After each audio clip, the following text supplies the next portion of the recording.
Hello po, mga kabayan. Kamusta po kayo? Sana po nasa maayos po kayong kalagayan. At muli po, si Kamanong, ay inyong lingkod ay nagbabalik po muli at tayo po ay magsama-sama magkomentuhan dito po sa Tambayang Makabayan. Mag-umpisa na po tayo. Komentuhan po natin ito pong kumakalat sa social media at ito po ay nakarating na sa Malacanang. At ang kumakalat po, ang Vice President daw po ay umano'y humihingi at humihiling ng private meeting daw po dito sa tinatawag na kanyang atin na bangag at bagsak na bagsak ang popularidad. Negative na po ang kanyang trust rating at minumura po ng mga kababayan natin sa ibang bansa, mga kababayan, at isang damukal po ng issue ng korupsyon ng kanyang gobyerno. Si Vice President pa ang susukot hihingi ng private meeting sa kanila at may banat po rito si Atty. Rowena Guanzon. Binanatan po sila. Pero ang Malacanang po, mga kababayan, ay hingan po natin ng sagot. Ito po ang sagot ng Malacanang sa tagapagsalita po nila na tinatawag po ni Senadora Amy Marcos na ICC. ICC. At tinatawag din po ng ating mga kababayan na tagapagsinungaling ng Palasyo di Umano. At tinatawag din po ng Vice President na garbage in, garbage out. Ngayon po, pakinggan po natin ang sagot po nila dito sa kumakalat na paghingi ng private meeting ng Vice President. May mga umikot pong social media posts saying that VP Sara was supposedly asking for a private meeting with the President. What can you tell us about this? Wala po tayo makukumpirma patungkol po dyan dahil wala naman din pong ibinababa sa atin na anumang impormasyon kung meron ngang ganyang kaganapan. So sa ngayon ay wala tayong makukumpirma. Pero wala rin po kayong dinedeny by saying that. So should such a request be made, is the President inclined to grant that request? Hypothetical question. Pero, ang sabi ng Pangulo, sa una pa lang niyang podcast, kahit sino, sa lahat na maaaring hindi sumasang-ayon sa kanya, siya ay bukas upang makipag-usap para magkaroon ng magandang pagkakaintindihan. Hindi partikular para kay Vice Presidente. Baka kasi magkaroon na naman ng misinterpretation at misunderstanding sa ating mga ginawang katugunan sa ngayong araw na to. But that was then.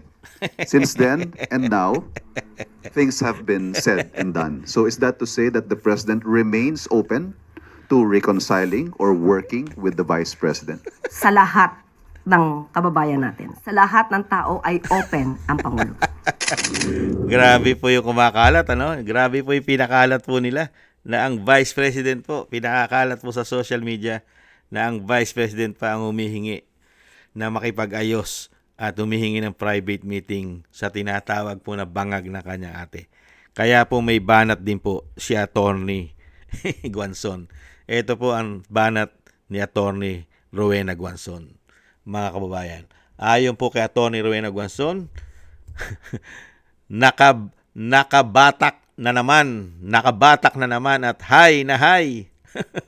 Lumuhod na daw si BP Sara at humihingi ng appointment kay Bangag. Grabe talaga ang amats niyo. Niyo. Grabe si Atty. Guanzon, mga kabayan. Nakabatak na naman at hay na hay. Lumuhod na daw si BP Sara at humingi ng appointment kay Bangag.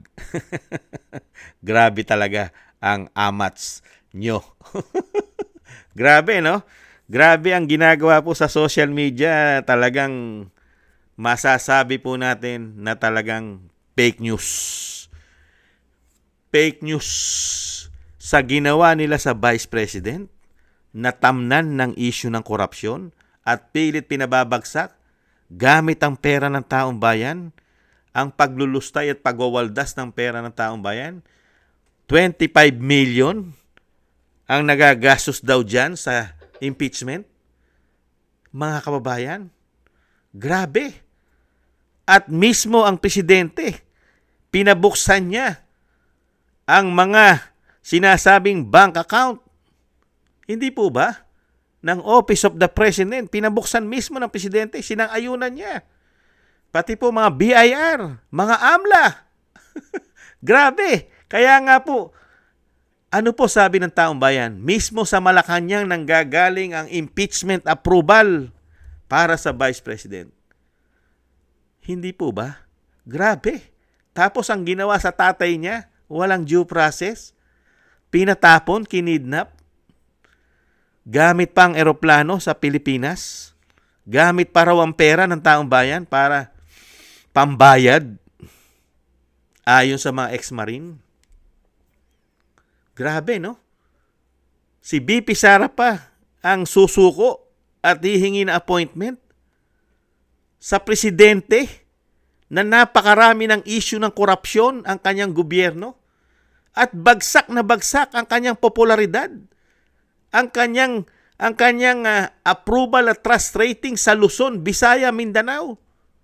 Majority ng Pilipino ay walang tiwala sa kanya, lalo-lalo ngayon na nilulubog ang bansa sa baha dahil sa mga flood control, ghost project, trilyon, daan-daang bilyon ang hindi po nila maipaliwanag kung nasaan ang pera.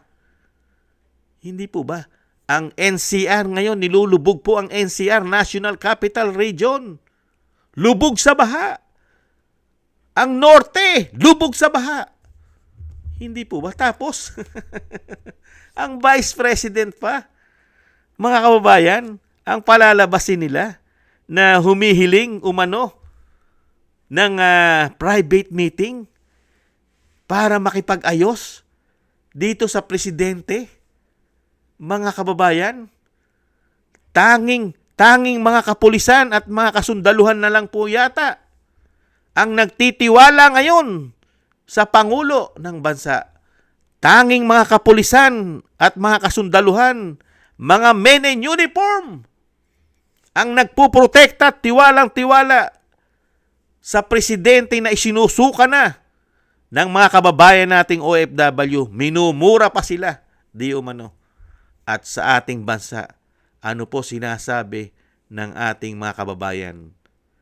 Mga kababayan, hindi na po niya kayang gampanan ang trabaho ng isang presidente dahil 4 na taon na po ang lumipas. 2 taon na lang. Lugmok na lugmok sa kahirapan at sa tubig baha. At baon na baon pa tayo sa utang. Napakamamahal ng mga bilihin, gastusin. Lahat po'y mahal. Tubig, kuryente, napakamahal. Di po ba ng Meralco? Napakamahal ng bilihin. Napakamahal ng gasolina. Napakataas ng inflation na walang trabaho ang mga Pilipino. Ang programa nila ay puro ayuda. Na may kalaki pang korupsyon ang ayuda. Dahil nahahawakan ng mga politiko. Di umano. Yan po mga kababayan ang isang napakalaking fake news na kumakalat po sa social media na mismo ang Vice President. Kaya po nasa good mood, magandang aura pagka ganyan po ang balita nila na ang Vice President ay humihingi ng private meeting sa tinatawag na bangag ng kanyang ate. Kaya nga po, si Tony Rowena Guason ay sinasabing, hay na hay. Hay na hay yata. Ibang klase. Ano kaya nasinghot at hay na hay sila, mga kababayan.